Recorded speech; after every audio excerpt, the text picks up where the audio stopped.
Hello guys, good evening. So guys, vision के 16 सितंबर के daily current affairs की magazine update हो गई है। तो चलिए हम आज की फर्स्ट न्यूज़ के साथ स्टार्ट करते हैं। इंडिया विंस इलेक्शन टू की UN economic and social council subsidiary body. तो गाइस, यूएन की जो इकोनॉमिक एंड सोशल काउंसिल की जो सब्सिडरी बॉडीज़ हैं उसके जो इलेक्शंस हैं वो इंडिया ने जीत लिए हैं।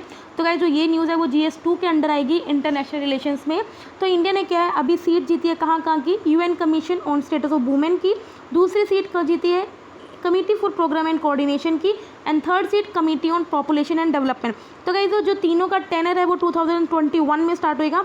और साथ में आपको पता है कि इंडिया यूएन सिक्योरिटी काउंसिल की भी already non permanent member consider हो चुकी है, वहाँ भी अपनी सीट जीत चुकी है। तो इसका टेनर भी 2021 में स्टार्ट होगा। तो इकोनॉमिक एंड सोशल काउंसिल है, ये mainly 3 dimensions of sustainable development पे फोकस करता है, economic, social and environmental. Economic and social council थी, ये 1945 में एस्टेब्लिश हुई थी और एक one of the 6 main organs है यूएन को। तो गाइस, यूएन के मेनली 6 ऑर्गन्स हैं, ठीक है, जिसकी मैं आपको निमोनिक्स बताती हूँ। जो ट्रिक है वो SSCTEA। तो गाइस, ये भी ट्रिक मेरी नहीं है, मैंने खुद यूट्यूब से देखी हुई है। तो एस का मतलब क्या है, यूएन सिक्योरिटी काउंसिल है, यूएन का एक सेक्रेटेरिएट है। सी मतलब क्या, यूएन का जो कोर्ट है that is the international court of justice. T का मतलब है जो यूएन की ट्रस्टीशिप काउंसिल है। ई का मतलब UN economic and social council है। ए का क्या है, यूएन जनरल असेंबली, ठीक है। तो गाइस, ये क्या है, 6 ऑर्गन्स हैं यूएन के जो आपको पता होना चाहिए, ठीक है। अब जरा हम देखते हैं, हर एक बारे में पढ़ते हैं। तो गाइस, जो commission on status of women है ये कब एस्टेब्लिश होता है, 1946 में एस्टेब्लिश हुआ था। ये इंटर गवर्नमेंटल बॉडी है। ऑफ कोर्स ये किसको डेडिकेट है, एक्सक्लूसिवली टू वुमेन को। इसमें मेनली किस किस पे फोकस किया जाता है, जेंडर इक्वलिटी पे, और वुमेन को एम्पावर कर सकें, ठीक है। ये क्या है, वुमेन के राइट्स को प्रमोट करता है और ये दिखाता है कि एक्चुअली में जो वुमेन की क्या लाइफ है, उसकी क्या रियलिटी है, उसको शो करता है। ये नहीं कि फेसबुक पे आपने बस जोक्स बना लिए वुमेन को लेके, लेकिन एक्चुअल में क्या रियलिटी है वो बहुत ही ज़्यादा वर्स्ट है। वुमेन की लाइफ आज भी बहुत ज़्यादा वर्स्ट है और ये शेप करती है ग्लोबल स्टैंडर्ड्स की, किस तरह से हम जेंडर इक्वलिटी लेके आ सकते हैं और वुमेन को एम्पावर कर सकते हैं, ठीक है। सेकंड क्या है, committee for programme and coordination. तो गाइस, ये भी मेन सब्सिडरी ऑर्गन है किसका, इकोनॉमिक एंड सोशल काउंसिल का, और साथ में यूएन जनरल असेंबली का भी। ये मेनली क्या करती है, प्लानिंग करती है, प्रोग्रामिंग करती है और कोऑर्डिनेशन करती है। ये मेनली क्या करती है, जो भी सेक्रेटरी जनरल का जो वर्क होता है या जो उसका प्रोग्राम होता है, जो भी उसने वर्क किया है उसको क्या करती है, एग्जामिन करती है। एंटायर, टोटलिटी का मतलब क्या होता है, एंटायर जो भी वर्क है सिक्योरिटी जनरल का उसे क्या करती है, एग्जामिन करती है। और मेनली कहाँ पे फोकस करती है, सपोज करो आपने क्या किया, कोई डिसीजन लिया, ठीक है, किसी पे काम किया, अब आपने क्या कुछ इंप्रूव किया, उसमें कुछ एडिशन किया, तो वो देखते हैं कि जो डिसीजन में उन्होंने चेंजेस किए उस पर मेनली फोकस करती है। एंड जो भी कॉन्फ्रेंसेज है, जो कुछ है, जो सजेशंस क्या है वो देती है, ठीक है। Commission on population and development है, ये भी क्या करता है, इकोनॉमिक एंड सोशल काउंसिल को असिस्ट करता है, किसमें, in implementation of programme of action of the international conference on population and development. ये भी क्या करती है, मॉनिटर करती है, रिव्यू करती है एंड असेस करती है implementation of programme of action, किस किस लेवल पे, नेशनल लेवल पे, रीजनल लेवल पे और इंटरनेशनल लेवल पे, ठीक है। सो गाइस, आई होप आपको ये फर्स्ट न्यूज़ समझ में आई होगी। नेक्स्ट टॉपिक पे चलते हैं, supreme court stage a TV show broadcast. तो गाइस, ये जो न्यूज़ है ये सोशल इश्यूज़ में भी आ सकती है। बाकी सुप्रीम कोर्ट है, इट डजंट मीन कि ये ऑलवेज क्या पॉलिटिक्स से रिलेटेड होगा, ये सोशल न्यूज़ में आ सकती है। ये जो सोशल इश्यूज़ आपको पता है GS1 और GS2 दोनों में आपके कवर होते हैं, ठीक है। तो सुप्रीम कोर्ट ने भी क्या है, जो टीवी पे एक शो आ रहा होगा उसे क्या कर दिया, रोका है। क्यों किया है, सुप्रीम कोर्ट ने ये ऑब्जर्व किया है कि जो वो शो चल रहा है वो कहीं ना कहीं जो मुस्लिम कम्युनिटी है उसकी इमेज को कहीं ना कहीं लोअर कर रहा है, ठीक है। विलीफाई का मतलब क्या होता है, किसी की इमेज को आप लोअर कर रहे हो। तो supreme court prima facie observe that the objective program is to vilify the Muslim community. Supreme court ने क्या एक प्ली जुड़ना है, किसी ने वहाँ पे प्ली करी होगी, रिक्वेस्ट की होगी कि जो ये शो है वो कहीं ना कहीं के कम्युनल ओवरटोन दिखा रहा है, जिसमें ये दिखाया है कि किस तरह जो मुस्लिम कम्युनिटी है उसके जो मेंबर्स हैं वो UPSC में क्या करते हैं, एंट्री करते हैं। तो इससे रिलेटेड कुछ क्या है वो प्रोग्राम चलता है। तो सुप्रीम कोर्ट ने और क्या क्या ऑब्जर्व किया है, सुप्रीम कोर्ट ने ये ऑब्जर्व किया है कि हमें क्या करना चाहिए, इलेक्ट्रॉनिक मीडिया को रेगुलेट करने के लिए कुछ ज़रूरत है। और क्योंकि क्या है, अभी क्या काफ़ी चैनल्स क्या TRP के चक्कर में कुछ भी क्या कर रहे हैं, वहाँ पे शो कर रहे हैं, कुछ भी ब्रॉडकास्ट कर रहे हैं, जिस वजह से क्या है बहुत जो सेंसिटिव कंटेंट है उसे भी क्या कर रहे हैं, वो शो कर रहे हैं।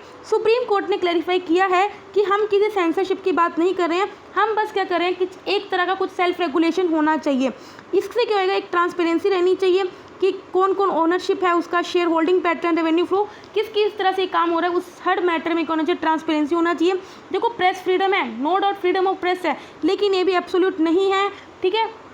और सिटीजन्स की सिक्योरिटी से ये बड़ी नहीं है, ठीक है। सुप्रीम कोर्ट ने कंसीडर किया है कि ऐसी कुछ कमेटी को हमें सेटअप करना चाहिए जो क्या करेगी, इलेक्ट्रॉनिक मीडिया के लिए जो मिनिमम स्टैंडर्ड्स हैं उसे मेंटेन करेगी या फिर ड्रॉ करेगी, ठीक है। अभी इंडिया में मीडिया किस किस तरह से रेगुलेट होती है, हमने पढ़ा है मेन 5 मीडिया इंडिया में, जिसमें जो ओवर द टॉप चैनल्स हैं उससे भी कोई रेगुलेट बॉडी नहीं है। लेकिन जो प्रेस है उसे कौन मॉनिटर करता है, प्रेस काउंसिल ऑफ इंडिया। तो गाइस ये याद कर लेना, ये इंपॉर्टेंट हो जाता है। सिनेमा को मतलब कि जो आपकी मूवीज़ हैं वो उनको कौन रेगुलेट करते हैं, central board of film certification. Advertising को कौन रेगुलेट करते हैं, advertising standard council of India. और साथ में जो टीवी पे जो कंटेंट आता है, जो आपके सीरियल्स आते हैं, उन्हें कौन रेगुलेट करता है, cable television network regulation act 1995। तो इसके अंदर हमने देख लिया कि कौन कौन सी मीडिया किस किस के द्वारा क्या की जाती है, रेगुलेट की जाती है, ठीक है। नेक्स्ट न्यूज़ पे चलते हैं। US partners with Mekong nations to counter China's growing influence in South East Asia. तो गाइस ये भी जो न्यूज़ है वो GS2 में कवर होएगी, इंटरनेशनल रिलेशंस के अंदर। तो भी क्या आपको पता है कि चाइना क्या साउथ ईस्ट एशिया में ज़्यादा इन्फ्लुएंस कर रहा है, जिससे क्या यूएस ने क्या किया है, जो मिकोंग नेशंस हैं उनके साथ क्या किया, पार्टनरशिप करी है। तो ये जो मिकोंग नेशंस के अंदर जो जो कंट्रीज़ हैं उन्हें याद करने का भी एक तरीका है, तो मैं आपको बता देती हूँ। अगेन ये मेरा तरीका नहीं है। Link TV, Laos, India, Myanmar, Cambodia, Thailand, Vietnam. तो ये 6 कंट्रीज़ हैं। देखो गाइस, जो मिकोंग रिवर है वो इंडिया से होकर नहीं गुजरती बल्कि चाइना से होकर गुजरती है। लेकिन आपको ये याद रखना है कि चाइना इसका मेंबर नहीं है मिकोंग गंगा कॉर्पोरेशन का, और जबकि कौन मेंबर है, इंडिया इसका मेंबर है। तो ये एक छोटी सी बात है जो आपको याद रखनी है, ठीक है। तो हम देखते हैं अभी क्या किया है। अभी क्या है, जो मिकोंग पार्टनर कंट्रीज है that is the Cambodia, Laos, Myanmar, Thailand, Vietnam, उसने क्या किया, यूएस ने क्या किया, उनके साथ दोनों का एग्रीमेंट हुआ है और इन्होंने लॉन्च किया मिकोंग यूएस पार्टनरशिप, जिसमें क्या एक स्ट्रेटेजिक फोरम है फॉर कोऑपरेशन, ठीक है गाइस। तो मैंने आपसे ऑलरेडी पहले ही बात कर रखी है, कोई भी अगर ऑर्गेनाइजेशन बनता है या कोई भी कोऑपरेशन काउंसिल बनती है, उसका मेन एम यही होता है कि इकोनॉमिक, ठीक है, पॉलिटिकली, सिक्योरिटी, ठीक है, इन सब में क्या है, कोऑर्डिनेट किया जाए, ठीक है। तो इसमें क्या है, इसमें क्या होएगा, इसको जो बिल्ड किया है वो मेनली मिकोंग इनिशिएटिव 2009 की लाइंस पे ही इनिशिएट किया, ताकि हम क्या कर सकें, सस्टेनेबल वे में इन रीजन में इकोनॉमिक ग्रोथ लेके आ सकें। कोऑपरेशन का नेम मेनली किससे ड्राइव हुआ है, मिकोंग रिवर से, मैंने आपको ऑलरेडी बता चुका है, जो तिब्बत से स्टार्ट होती है और China, Myanmar, Thailand, Laos, Cambodia, Vietnam से होकर गुजरती है और साउथ चीनी सी में एंड में क्या हो जाती है, ड्रेन हो जाती है, ठीक है।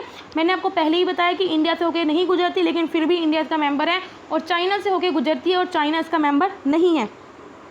पार्टनरशिप किस किस एरिया में इन्होंने पार्टनरशिप करी है कि हम इकोनॉमिक कनेक्टिविटी में कोऑपरेट करेंगे, एनर्जी सिक्योरिटी में कोऑपरेट करेंगे, ह्यूमन कैपिटल डेवलपमेंट में, trans boundary water and natural resources management में, इन सब क्या है एरियाज़ में क्या करेंगे, कोऑपरेट करेंगे। देखो वही सेम एरियाज़ हैं जो हर एक काउंसिल या हर एक ऑर्गेनाइजेशन का काम होता है।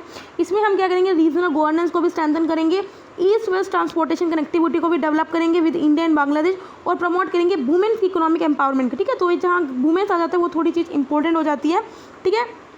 इससे क्या आएगा, जो चाइना की जो अभी मिलिट्री और जो economic influence south East Asia में रीजन में बढ़ रही है, वो इसको हम क्या करेंगे, काउंटर कर सकते हैं। इससे पहले क्या है, इसी हफ्ते क्या यूएस ने ऑलरेडी डिफेंस और सिक्योरिटी एग्रीमेंट भी मालदीव्स के साथ साइन किया है for maintaining peace and security in the Indian Ocean, ठीक है। तो गाइस आई होप आपको ये समझ में आया होगा। आगे बढ़ते हैं। Parliamentary panel proposes tax incentive for startup. तो गाइस ये GS3 इकोनॉमी के अंडर कवर होगा। तो गाइस अभी क्या है, पार्लियामेंट्री पैनल ने रिकमेंड किया है कि जो long term capital gain tax है उसे अबॉलिश किया जाए। तो गाइस सबसे पहले हम ये समझते हैं लॉन्ग टर्म कैपिटल गेन होता क्या है। तो गाइस कैपिटल गेन क्या होता है, सपोज करो आपने कोई प्रॉपर्टी खरीदी, लेट मी आपको एक मिनट समझाती हूँ।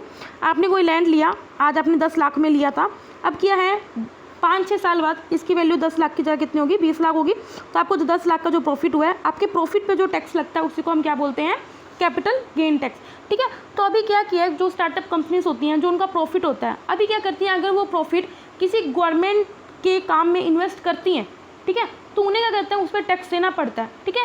तो अभी क्या किया है, पार्लियामेंट्री पैनल ने बोला है कि ये जो टैक्स हम लेते हैं ना, उसे हमें एबॉलिश करना चाहिए। क्योंकि क्या है, अगर आप इन्वेस्टमेंट पे टैक्स लगा रहे हो तो कंपनीज क्या है, इन्वेस्टमेंट करने से कतराएंगी।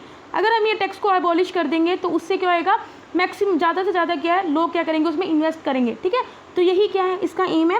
पैनल ने भी रिकमेंड किया है कि हमें क्या करना है, long term capital gain tax को एबॉलिश करना है। जो भी स्टार्टअप कंपनीज इन्वेस्ट करती हैं बिसाइड्स अदर टैक्स इन्वेस्टमेंट, ताकि हम क्या कर सकें, इन्वेस्टमेंट को एनकरेज कर सके ड्यूरिंग दिस पैंडेमिक पीरियड। क्योंकि आपको पता है कोविड-19 पैंडेमिक की वजह से क्या है, इन्वेस्टमेंट ऑलरेडी क्या हुई है, बहुत ज़्यादा कम हुई है। क्यों, डिमांड में भी कहीं ना कहीं कॉन्ट्रैक्शन देखने को मिला है और जो सप्लाई चेन है उसमें भी डिस्ट्रप्शन मिली है। ठीक है, long term capital gain tax क्या होता है मैंने आपको ऑलरेडी बता दिया है। ये टैक्स मेनली प्रॉफिट पे लिया जाता है, जनरेटेड बाय एन एसेट, या तो रियल इस्टेट या शेयर्स पे जो भी आपका प्रॉफिट हुआ है उसके ऊपर ये टैक्स वसूला जाता है, जो कि लॉन्ग टर्म पीरियड में आपको हुआ है।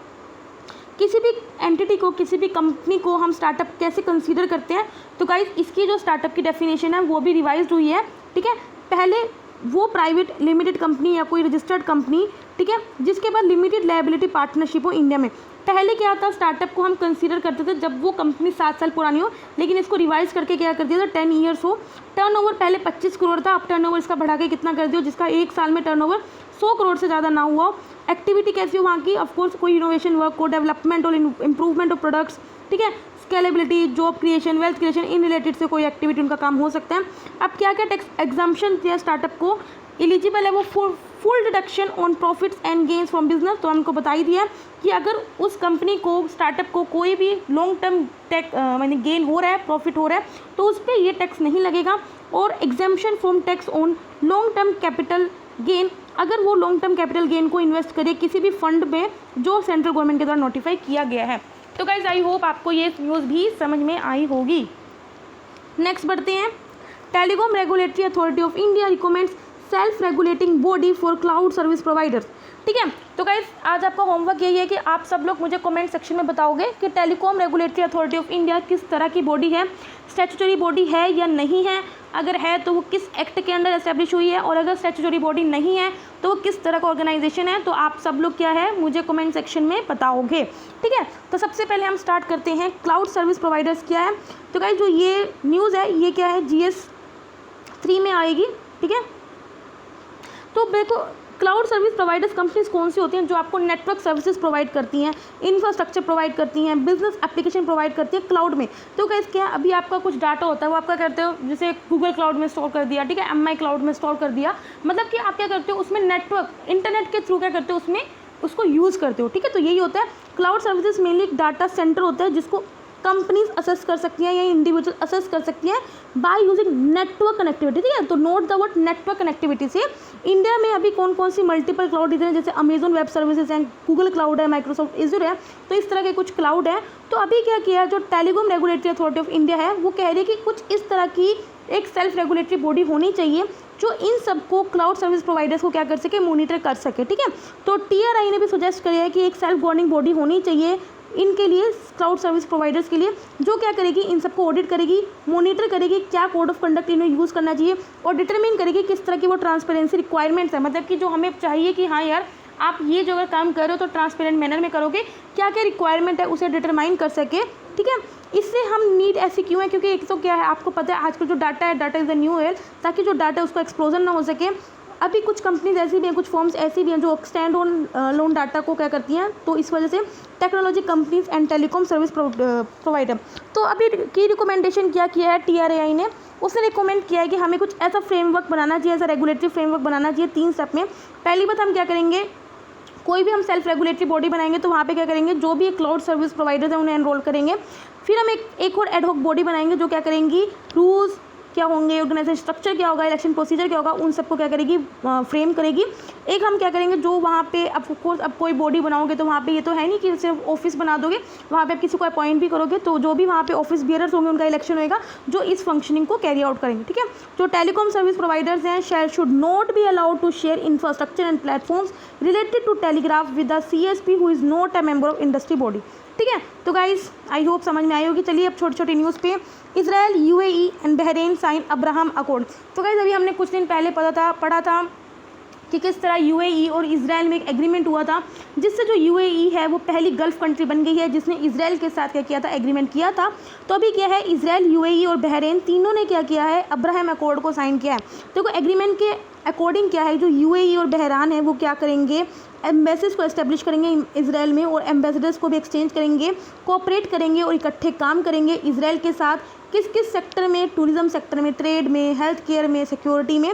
इससे क्या है, जो बहरीन है वो सेकंड गल्फ कंट्री बन गया आफ्टर यूएई, जिसने क्या किया है, डिप्लोमेटिक और इकोनॉमिक रिलेशंस को एस्टेब्लिश किया, किसके साथ, इसराइल के साथ। तो गाइस गल्फ कंट्रीज मेनली 7 अरब स्टेट्स हैं जो पर्शियन गल्फ को क्या करती हैं, बॉर्डर करते हैं, जैसे Bahrain, Kuwait, Iran, Oman, Qatar, Saudi Arabia, UAE. तो गाइस अभी क्या है, एक गल्फ कोऑपरेशन काउंसिल्स भी होती हैं जिसके अंदर मेनली 6 कंट्रीज़ हैं। तो उसको भी पढ़ने का एक तरीका मैं आपको बता दूँ, क्यू बॉक्स। तो बाय गाइस अकेली अगेन ये मेरी ट्रिक नहीं है। क्यू में आपको पता ही होगा, कतर है, UAE, Bahrain, Oman, Kuwait, Saudi Arabia, ये गल्फ कोऑपरेशन काउंसिल की ये 6 कंट्रीज हैं। याद रखना इसमें इराक नहीं है, ठीक है, जबकि गल्फ कंट्रीज में इराक है। गल्फ कंट्रीज टोटल 7 हैं, ठीक है, लेकिन गल्फ कोऑपरेशन काउंसिल में 6 हैं। तो गाइस इस तरह क्या है ना, अगर अभी आप धीरे धीरे ऐसे ऐसे करके आप पता चल जाएगा कि किस काउंसिल में कितने मेंबर्स हैं, तो आपके लिए बहुत ज़्यादा बेनिफिशियल रहेगा, क्योंकि लॉन्ग टर्म क्या है, ये याद नहीं रहते। अगर आप ऐसे ऐसे करोगे तो आपको लॉन्ग टर्म में याद रहेंगे, ठीक है। आगे बढ़ते हैं, शंघाई कोऑपरेशन ऑर्गेनाइजेशन, ठीक है। तो शंघाई कोऑपरेशन ऑर्गेनाइजेशन है, जो पहली बात है permanent intergovernmental international organisation है। 2001 में इसे अनाउंस किया गया था, शंघाई चाइना में। इसे प्रिसाइड किया गया था शंघाई 5 मैकेनिज्म। देखो जब ये स्टार्ट हुआ था तो इसके अंडर 5 कंट्रीज थी इसकी मेंबर्स, ठीक है। तो तभी इसका नाम शंघाई 5 मैकेनिज्म था, लेकिन फिलहाल इसके अंदर 8 मेंबर्स हैं, 8 कंट्रीज़ हैं, ठीक है। तो ज़रा इसका भी मैं आपको याद बता देती हूँ कैसे करते हैं। देखो ट्रक KPI, ठीक है। टी से क्या है भाई, Tajikistan, Russia, Uzbekistan, China, Kazakhstan. तो गाइस पहले ही 5 ही थी, लेकिन जब ये 6 ऐड हुई, थोड़ी 3 और ऐड हो गई, तो इसका नाम क्या कर दिया, Shanghai cooperation organisation, that is Kyrgyzstan, Pakistan, India. Recently जो ऐड हुई है वो पाकिस्तान और इंडिया ऐड हुई थी, ठीक है। तो मैंने आपको बता दिया किस तरह से लर्न करना है। तो इसका मेन गोल क्या है कि हमें क्या करना है, ऑफकोर्स म्यूचुअल ट्रस्ट और को स्ट्रेंथन करना है अमंग द मेंबर्स एंड हमें क्या करना है, पीस, सिक्योरिटी और स्टेबिलिटी को मेंटेन करके रखना है और कोऑपरेट करना है पॉलिटिक्स में, ट्रेड में, इकोनॉमी और रिसर्च में, ठीक है। हेडक्वार्टर कहाँ है, बीजिंग में। तो गाइस याद रखना, नाम चाहे शंघाई हो, लेकिन इसका जो हेडक्वार्टर है वो कहाँ है, बीजिंग में है। मेंबर्स कौन कौन से हैं मैंने आपको बता दिया है, China, Russia, Kazakhstan, Kyrgyzstan, Tajikistan, Uzbekistan, India और पाकिस्तान। बाकी जो गाइस यहाँ पे जो लैंग्वेज है वो मेनली रशियन और चाइनीज़ चलती है। और जो ऑब्जर्वर स्टेटस है वो कौन कौन सी हैं, अफगानिस्तान, बेलारूस, ईरान और मंगोलिया, ठीक है। Next, unlawful activities prevention act. तो गाइस अभी एक और क्वेश्चन आपको दे रही हूँ मैं, आपको कमेंट सेक्शन में बताना है। तो पहले तो मैंने आपको बता दिया कि TRAI किस तरह की बॉडी है वो आपने बताना है, और ये भी हमको बताना है कि जो अनलॉफुल एक्टिविटी प्रिवेंशन एक्ट है वो करंटली किस किस स्टेट्स में लगा हुआ है। तो मुझे आपको क्या बताना है, आपने मुझको कमेंट करके बताना है। तो UAPA क्या है, प्राइमरी क्या, ये एंटी टेरर लॉ है। क्या है, एंटी टेरर लॉ है, जिसका एम यही है कि हम क्या कर सकते हैं, कुछ अनलॉफुल एक्टिविटीज़ हैं उसको प्रिवेंट करना है, जो भी इंडिविजुअल्स के द्वारा की जा रही है या एसोसिएशंस के द्वारा जो भी टेररिस्ट एक्टिविटी पे डील करते हैं। सबसे पहले जो UAEPA है, इसे 1967 में प्रोमुलगेट किया था टू टारगेट सेक्शनिस्ट ऑर्गेनाइजेशन। तो इसको एक्ट को अभी लास्ट का 2019 में अमेंड किया गया था। गवर्नमेंट अभी अमेंड करके इसमें क्या क्या चेंज लाया गया था, गवर्नमेंट क्या कर सकती है, किसी इंडिविजुअल को भी टेररिस्ट डेजिग्नेट कर सकती है, ठीक है, ऑन सर्टेन ग्राउंड, जैसे, ठीक है। इसमें क्या है, जो नेशनल इन्वेस्टिगेशन एजेंसी है जिनका रैंक इंस्पेक्टर या उससे ज़्यादा है, वो भी इस केस को क्या कर सकते हैं, इन्वेस्टिगेट कर सकते हैं। तो यही कुछ अमेंड हुआ था। देखो गाइस, सॉरी UAP ने आपने बताना आफ्सपा किस किस स्टेट में अभी करंटली है, ठीक है, तो उसको बताना है। अगला बढ़ते हैं, aircraft amendment bill pass by the government. अभी क्या है, पार्लियामेंट ने क्या किया, जो एयरक्राफ्ट अमेंडमेंट बिल है उसे पास कर दिया। अब इस बिल के अमेंड होने के बाद क्या है, ये क्या करती है, जो मैन्युफैक्चर, यूज़ या सेल या लाइसेंस जो सिविल एयरक्राफ्ट है उनको रेगुलेट करती है। अब इस बिल से क्या होएगा, मेनली जब क्योंकि एक्ट बन जाएगा तो ये क्या करेगा, ये स्टैट्यूटरी स्टेटस दे देगा किसको, 3 बॉडीज़ को, ठीक है। Director general of civil aviation, bureau of civil aviation security, aircraft accident investigation bureau. तो इन तीनों को जो बॉडीज़ हैं, इन तीनों ये स्टैट्यूटरी बॉडीज़ बन जाएंगी किसके अंडर, एयरक्राफ्ट एक्ट के अंडर, ठीक है। तो ये याद रखना। जो DGCA है इसका काम क्या है, ये मेनली जो रेगुलेटरी फंक्शंस हैं उसे मॉनिटर करता है। Bureau of civil aviation security, देखो नाम से पता चलता है, सिक्योरिटी को मेनली जो सिविल एविएशन सिक्योरिटी से रिलेटेड जो फंक्शन है उन्हें मॉनिटर करता है। एयरक्राफ्ट एक्सीडेंट, देखो नाम से पता चल रहा है, एक्सीडेंट, जो एयरक्राफ्ट से रिलेटेड एक्सीडेंट्स होते हैं, इंसिडेंट्स होते हैं, उन्हें क्या करता है, उन्हें इन्वेस्टिगेट करता है, ठीक है। इससे क्या होएगा, ये एम्पावर करेगा director general of civil aviation को कि वो पेनल्टीज 1 करोड़ तक की ले सकता है एयरलाइंस पे, एयरपोर्ट से या अदर एविएशन एंटिटीज़ पे। आगे बढ़ते हैं, national cyclone risk mitigation project. तो गाइस इसका ऑब्जेक्टिव क्या है? ऑफ कोर्स इसका ऑब्जेक्टिव यही है कि हम क्या कर सकें, कुछ ऐसे मेजर्स ले सकें, स्ट्रक्चर या नॉन स्ट्रक्चर मेजर, ताकि क्या है जो साइक्लोन का जो इफेक्ट है कोस्टल स्टेट्स और जो यूनियन टेरिटरीज पे पड़ता है उसे हम क्या कर सकें, मिटिगेट कर सकें, ख़त्म कर सकें या फिर कम कर सकें। इसका एम यही है कि हम क्या कर सकें, अर्ली वार्निंग सिस्टम को इम्प्रूव करके जो साइक्लोन का इम्पैक्ट होने वाला है या उसकी जो वल्नरेबिलिटी है उसे रिड्यूस कर सकें लोकल कम्युनिटीज़ पे। जो NCMRP है वो मेनली आइडेंटिफाई करेगा 13 साइक्लोन प्रोन स्टेट्स और यूटीज़ को एज पर their varying level of vulnerability. तो गाइस हमने कुछ दिन पहले पढ़ा था किस तरह से हमने लैंडस्लाइड जोन्स को भी हमने क्या करा, डिवाइड किया हुआ है कि कौन सा ज़्यादा हाईली वल्नरेबल है और कौन सा कम वल्नरेबल है। उसी तरह हम क्या करेंगे, जो साइक्लोन प्रोन स्टेट्स हैं उन्हें भी हम क्या करेंगे, as per level of vulnerability उन्हें क्या करेंगे, आइडेंटिफाई करेंगे। इसमें जो नेशनल डिजास्टर मैनेजमेंट अथॉरिटी है वो इस प्रोजेक्ट को इम्प्लीमेंट करेगी, किसके साथ, कोऑर्डिनेट करके बाकी स्टेट गवर्नमेंट के साथ और national institute of disaster management के साथ। खराई कैमल, तो ये जो खराई कैमल है ये कैमल की एक यूनिक ब्रीड है जो मेनली ओनली कच्छ गुजरात में पाई जाती है। इसके बाद एबिलिटी है, ये क्या है, दोनों ड्राई लैंड और सी दोनों में सर्वाइव कर सकता है। ये सी वाटर में स्विम भी कर सकता है अप टू 3 किलोमीटर। तो गाइस ये बहुत इंपॉर्टेंट लग रहा है। और ये एक सेकेंड, ओहो वेट सलाइन प्लांट्स और मैंग्रोव्स को क्या खा लेता है। ये one of the most preferred choice grazers की, देखो जो इनको पालते हैं खराई कैमल को वो क्या करते हैं, मेनली इनको चराने के लेके आते हैं, यहीं पे ले आते हैं, ठीक है, कोस्टल रीजन में। खराई को एक रिकॉग्नाइज किया जाए एज अ सेपरेट ब्रीड इसको ऑलरेडी 2015 में रिकॉग्नाइज कर चुके हैं, किसके द्वारा, Indian council of agriculture research के द्वारा, ठीक है। Last news, microbial life at Venus. देखो साइंटिस्ट ने अभी अनाउंस किया है कि वीनस के क्लाउड्स में फोस्फीन गैस को डिस्कवर किया गया। अब फोस्फीन गैस को डिस्कवर करने के बाद ये मार्क होता है कि वहाँ पे जो माइक्रोब्स है वो एग्जिस्ट करते हैं। कैसे माइक्रोब्स एग्जिस्ट करते हैं, जो बिना ऑक्सीजन के लीव करते हैं। देखो फोस्फीन है, ये एक टॉक्सिक गैस है जो हाइड्रोजन और फॉस्फोरस से बनी है। तो गाइस ये पूछ सकते हैं फोस्फीन गैस किस किस से बनी है, तो ये आपको पता होना चाहिए। वीनस का आपको पता है, अर्थ से सबसे जो क्लोजेस्ट प्लेनेट है वो कौन सा है, वीनस है। ये स्ट्रक्चर में सेम है लेकिन अर्थ से क्या है, थोड़ा छोटा है, and it is the second planet from the sun, ठीक है, तो ये आपको पता ही होगा। तो गाइज यहाँ पे 16 सितंबर के डेली करंट अफेयर्स कंप्लीट होते हैं। अगर आपको वीडियो अच्छी लगे तो लाइक करना, और अगर आपको कोई भी दिक्कत हो कमेंट करना, और जो मैंने आपसे क्वेश्चंस पूछे हैं उसको पक्का कमेंट करना, ठीक है। तब तक के लिए बाय बाय, टाटा।